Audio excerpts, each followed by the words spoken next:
Voici un texte de Sigmund Freud. Ainsi, je suis en contradiction avec vous lorsque, poursuivant vos déductions, vous dites que l'homme ne saurait absolument pas se passer de la consolation que lui apporte l'illusion religieuse, que sans elle il ne supporterait pas le poids de la vie, la réalité cruelle. Oui, cela est vrai de l'homme à qui vous avez instillé dès l'enfance le doux ou doux et amer poison. Mais de l'autre, qui a été élevé dans la sobriété? Peut-être celui qui ne souffre d'aucune névrose n'a-t-il pas besoin d'ivresse pour étourdir celle-ci? Sans aucun doute, l'homme alors se trouvera dans une situation difficile. Il sera contraint de s'avouer sa détresse, sa petitesse dans l'ensemble de l'univers. Il ne sera plus le centre de la création, l'objet des tendres soins, d'une providence bénévole. Il se trouvera dans la même situation qu'un enfant qui a quitté la maison paternelle où il se sentait si bien et où il avait chaud. Mais le stade de l'infantilisme n'est-il pas destiné à être dépassé? L'homme ne peut pas éternellement demeurer un enfant et il lui faut enfin s'aventurer dans l'univers hostile. On peut appeler cela l'éducation en vue de la réalité. Ai-je besoin de vous dire que mon unique dessein en écrivant cette étude est d'attirer l'attention sur la nécessité qui s'impose de réaliser ce progrès?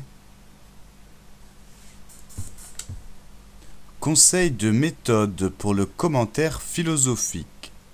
Le texte que le candidat aura à commenter et à discuter se trouve précédé de cette phrase. Expliquez le texte suivant, et suivi de « La connaissance de l'auteur n'est pas requise. Il faut et il suffit que l'explication rende compte par la compréhension précise du texte du problème dont il est question. » La méthode ici proposée, mais qui n'est pas la seule méthode possible, va consister à faire un commentaire au sens strict, c'est-à-dire à faire seulement une explication de texte en lui-même et par lui-même, dans un premier temps, et ensuite à mettre le texte en discussion, par une réflexion critique ou par une réflexion approfondie dans un second temps.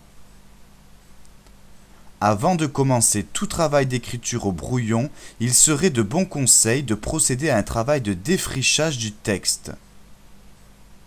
Premièrement, pour cela, il faut, avant de choisir cet exercice le jour du baccalauréat, s'assurer de sa bonne compréhension globale. Les textes les plus rentables à discuter d'ailleurs étant ceux qui ne sont ni trop faciles ni trop difficiles. Deuxièmement, après une lecture patiente et répétée du texte, il est nécessaire de dégager nettement la thèse essentielle du texte, c'est-à-dire ce que le texte dit et qu'il serait possible de résumer en une grande phrase. Troisièmement, une fois qu'on a la thèse, il faut retrouver par la même la question à laquelle le texte répond. On peut dès lors au brouillon préciser la problématique du texte. Quatrièmement, à la suite de cela, il faut faire aussi un travail de découpage du texte, c'est-à-dire essayer de voir les grands moments qui le constituent. Ce découpage préalable au brouillon permet d'avoir une vue d'ensemble sur l'organisation logique du texte, mais elle permet aussi de construire les divers paragraphes de son commentaire. On peut, en effet, faire correspondre son découpage en paragraphes au découpage du texte. Et enfin, cinquièmement, il ne faut pas découvrir le texte au fur et à mesure, mais il faut au contraire avoir une vue d'ensemble sur lui d'emblée, c'est-à-dire avant même de chercher à expliquer le détail de chaque phrase. Plan d'ensemble conseillé. 1. Introduction. 2. Étude ordonnée, c'est-à-dire commentaire explicatif. 3. Questions soulevées par le texte et approfondissement. Et 4. Conclusion. L'introduction. Elle a pour but principal de présenter le texte, ou plutôt la problématique de texte, ce qui veut dire ici la question qui est posée par le texte et la façon dont il y répond. Elle doit aussi indiquer le plan global du devoir. À faire. Premièrement, comme pour la dissertation, il est préférable de ne pas partir trop directement. Il faut au contraire essayer d'amener le sujet, c'est-à-dire ici d'en arriver à la question que pose le texte, ou d'en arriver à la thèse essentielle du texte. Et évidemment pour cela, il est nécessaire antérieurement de les avoir bien repérés. Deuxièmement, il faut dans cette partie donner la problématique du texte en allant droit à l'essentiel. On peut aussi ajouter à la thèse centrale la composition du texte dans ses grandes idées et ses articulations majeures.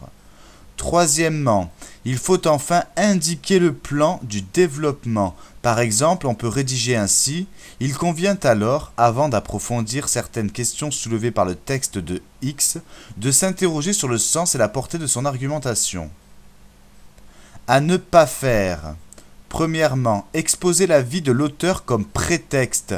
Il n'est pas demandé pour cette épreuve du baccalauréat des connaissances biographiques sur l'auteur. Elles seraient inutiles et déplacées. Il est avant tout demandé de comprendre et d'expliquer un texte. Deuxièmement, idem. Il est inutile d'exposer les grandes idées de l'auteur à commenter ou sa philosophie en général. Par contre, il faut lire avec rigueur un texte précis, voir quelles questions précises il pose et comment il répond à cette question. Le développement. Étude ordonnée du texte ou commentaire. À faire. Premièrement, le travail de commentaire est un travail d'explication, c'est-à-dire il faut imaginer le texte replié sur lui-même et donc obscur à cause de cela. Commenter, c'est alors déplier le texte, le déployer pour le mettre en lumière et ainsi le rendre plus clair. Ce qui veut dire qu'il faut simplement lire le texte, voir ce qu'il veut dire, voir pourquoi il peut dire ce qu'il dit, essayer de le comprendre en lui-même pour ensuite le donner à comprendre. Donc à chaque moment, il faut se poser la question: mais que veut dire l'auteur? Comment peut-il dire ce qu'il dit? Qu'y a-t-il à expliquer? Deuxièmement, on peut respecter l'ordre linéaire qui généralement accompagne la production progressive du sens, c'est-à-dire qu'on commence par le début et par la première phrase et qu'on se contente de suivre le texte. Pour aérer le commentaire, on construit en paragraphe comme pour la dissertation. Troisièmement, dans ce travail d'explication, on va être amené à rencontrer des concepts clés, essentiels à l'intelligibilité du texte. Il faut alors les mettre en valeur, c'est-à-dire les définir, les interroger, les expliquer philosophiquement et montrer surtout leur implication dans le texte, c'est-à-dire comment ces concepts se combinent et se répondent entre eux. Quatrièmement, il faut concevoir le commentaire comme un dialogue entre le candidat et le texte, c'est-à-dire qu'il ne faut pas oublier de poser des questions au texte et bien sûr de faire répondre le texte et lui seul. Cinquièmement, à chaque moment, il est nécessaire d'accompagner l'explication de la mise en exergue de la logique argumentative du texte. Cela veut dire qu'il faut préciser la nature des propositions. Par exemple, s'il s'agit d'une affirmation, d'un constat, d'une hypothèse, d'un exemple, d'une déduction, d'une conclusion, etc. Il faut souligner les liaisons et les articulations logiques. Il faut dire comment l'argumentaire avance. Il faut bien faire attention à ne pas confondre ce travail avec un travail d'analyse stylistique et littéraire. De plus, il ne s'agit que d'une partie du travail à faire et il ne faut pas que ce travail se substitue au travail d'explication qui est le travail fondamental à fournir. Sixièmement, il serait hypocrite de dire que la connaissance de l'auteur n'aide pas la lecture, mais ce qui est d'abord demandé, c'est de lire un texte et surtout de le respecter. Les connaissances peuvent donner un éclairage pourvu qu'elles ne débordent pas et qu'elles respectent la problématique. Trop souvent, on voit le contraire, c'est-à-dire une récitation erronée de connaissances hors sujet. Il peut arriver alors que la leçon, au lieu de servir le candidat, le desserve au contraire.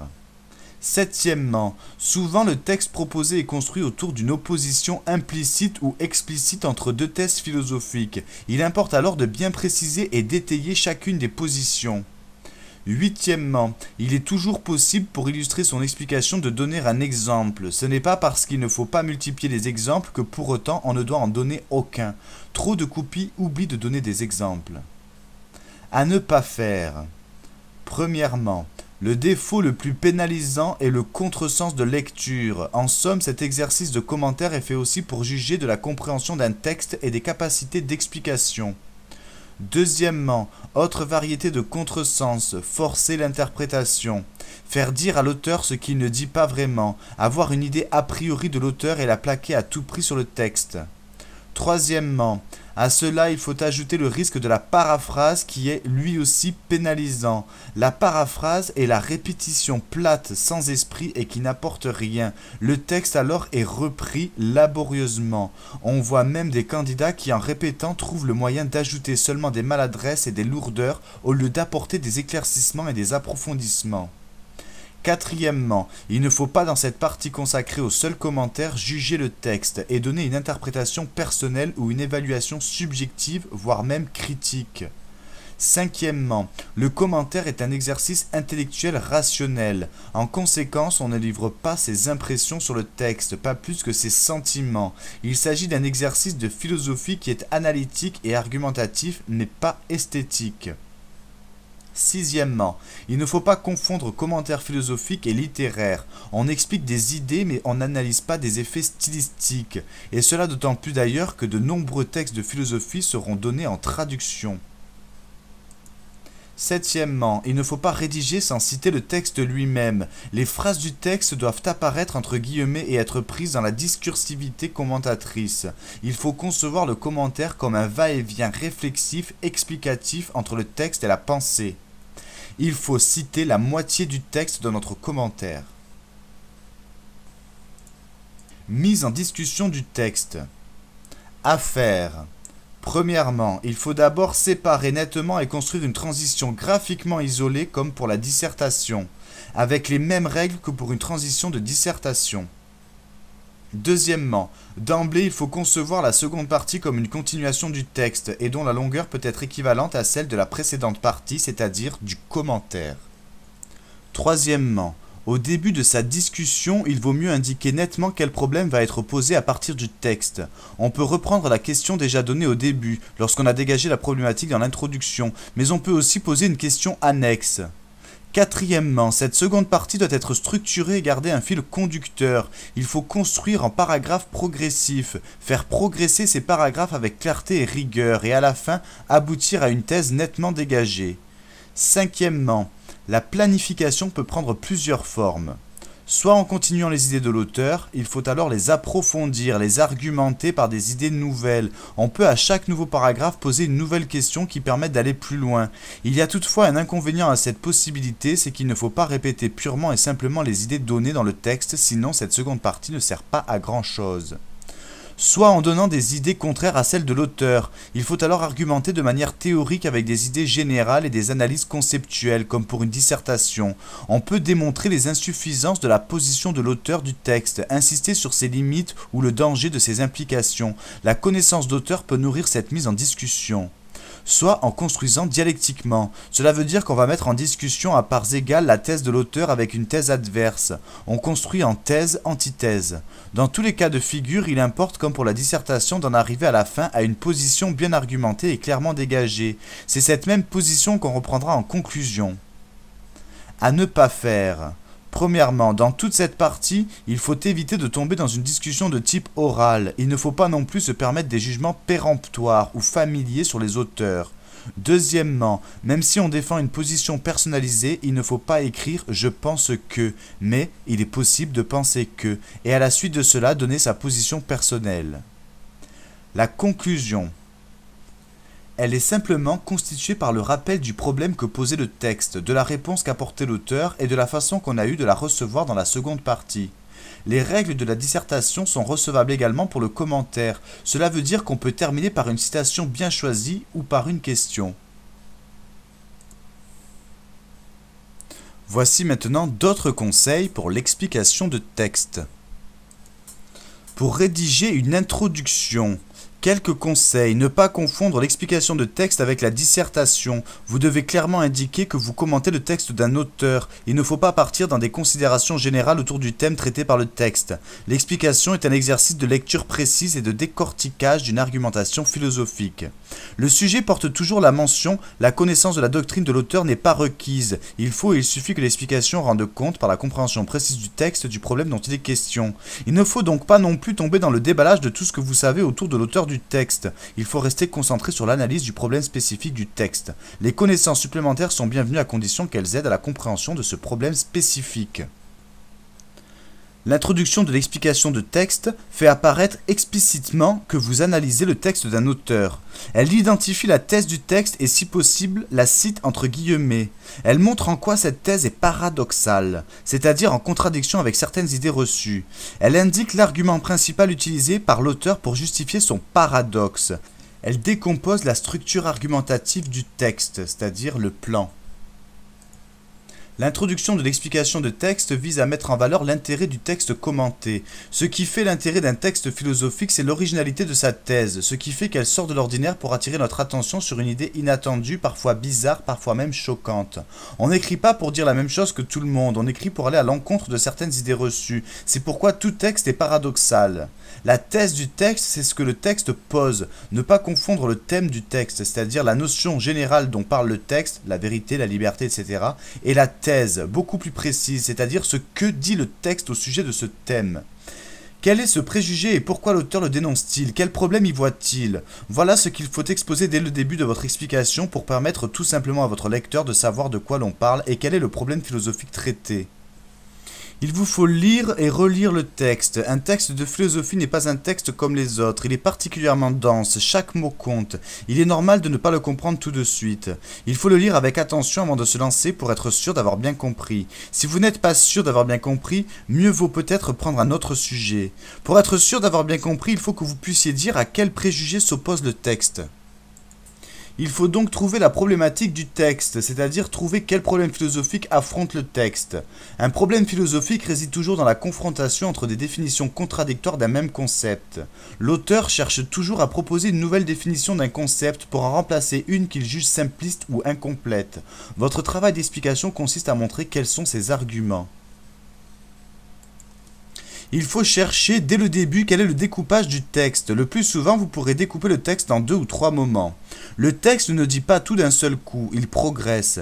Expliquer le texte, c'est faire apparaître les moments de sa progression. Il faut repérer les connecteurs logiques, si, alors, donc, or, mais, etc.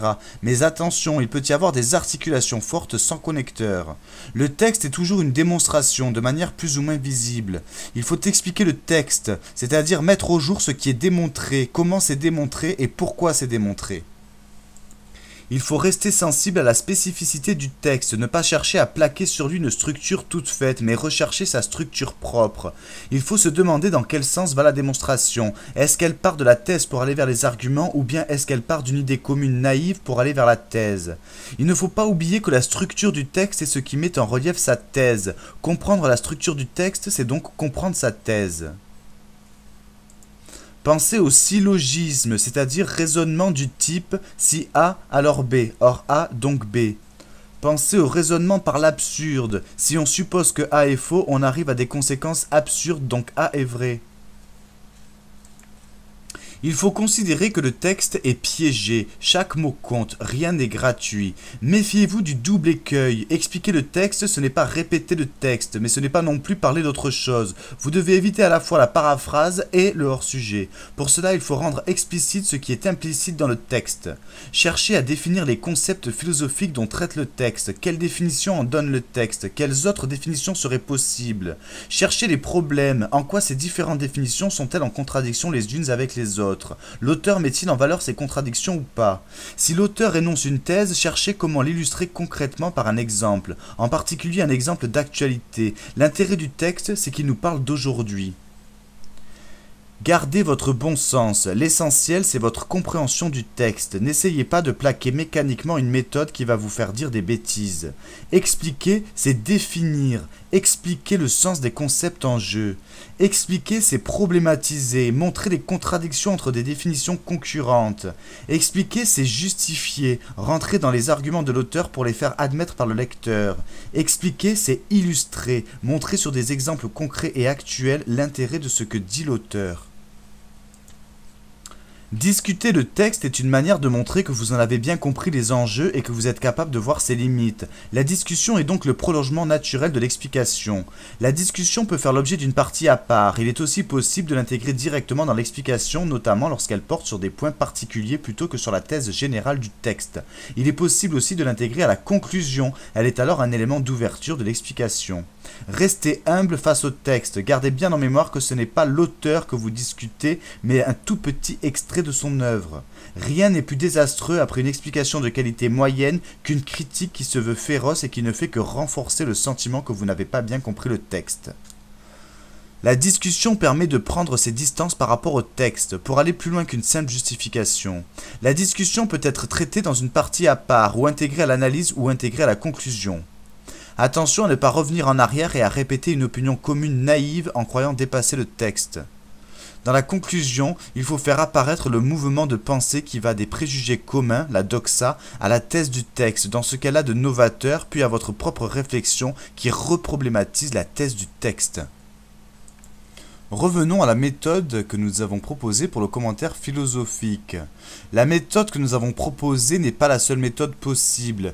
Elle consiste à faire un commentaire au sens strict, c'est-à-dire à faire seulement une explication de texte en lui-même et par lui-même, dans un premier temps, et ensuite à mettre le texte en discussion par une réflexion critique ou par une réflexion approfondie dans un second temps. Nous avons vu qu'avant de commencer tout travail, il faut faire un travail de défrichage du texte. Premièrement, en s'assurant de la bonne compréhension globale. Deuxièmement, il est nécessaire de dégager nettement la thèse essentielle du texte. Troisièmement, il faut retrouver par là même la question à laquelle le texte répond. La problématique. Quatrièmement, il faut faire un travail de découpage du texte. Cinquièmement, il faut avoir une vue d'ensemble sur le texte. Le plan d'ensemble conseillé. Premièrement, introduction. Deuxièmement, étude ordonnée, c'est-à-dire commentaire explicatif. Troisièmement, questions soulevées par le texte et approfondissement. Quatrièmement, conclusion. L'introduction. Son but principal, c'est de présenter le texte, la problématique du texte. Ce qu'il faut faire, premièrement, essayer d'amener le sujet. Deuxièmement, donner la problématique du texte. Troisièmement, indiquer le plan. Ce qu'il ne faut pas faire. Premièrement, exposer la vie de l'auteur. Et deuxièmement, exposer les grandes idées de l'auteur. Le développement. Étude ordonnée du texte ou commentaire. Ce qu'il faut faire. Premièrement, le travail de commentaire est un travail d'explication. Il faut déplier le texte, le déployer pour le mettre en lumière et ainsi le rendre plus clair. Deuxièmement, on peut respecter l'ordre linéaire. Troisièmement, il faut rencontrer des concepts clés. Il faut ensuite les définir, les interroger, les expliquer philosophiquement. Quatrièmement, il faut concevoir le commentaire comme un dialogue entre le candidat et le texte. Cinquièmement, il faut accompagner l'explication de la mise en exergue de la logique argumentative du texte. Sixièmement, les connaissances sont conseillées mais pourvu qu'elles ne débordent pas et qu'elles respectent la problématique. Septièmement, il faut préciser les positions philosophiques qui s'opposent. Huitièmement, on peut donner des exemples. Attention à ne pas en donner trop. Ce qu'il ne faut pas faire. Premièrement, le contresens de lecture. Deuxièmement, forcer l'interprétation. Troisièmement, la paraphrase. Quatrièmement, juger le texte. Cinquièmement, donner ses impressions et ses sentiments. Sixièmement, ne pas confondre le commentaire philosophique et le commentaire littéraire. Septièmement, penser à citer le texte, au moins la moitié du texte dans le commentaire. Mise en discussion du texte. Ce qu'il faut faire. Séparer nettement et construire une transition graphiquement isolée comme pour la dissertation. Deuxièmement, il faut concevoir la seconde partie comme une continuation du texte. Troisièmement, au début de sa discussion, il vaut mieux indiquer nettement quel problème va être posé à partir du texte. Quatrièmement, cette seconde partie doit être structurée et garder un fil conducteur. Cinquièmement, La planification peut prendre plusieurs formes, soit en continuant les idées de l'auteur, soit en donnant des idées contraires à celles de l'auteur, soit en construisant dialectiquement. Ce qu'il ne faut pas faire. Éviter premièrement de tomber dans une discussion de type oral. Et deuxièmement, il ne faut pas écrire « je ». La conclusion avec les mêmes règles que la dissertation.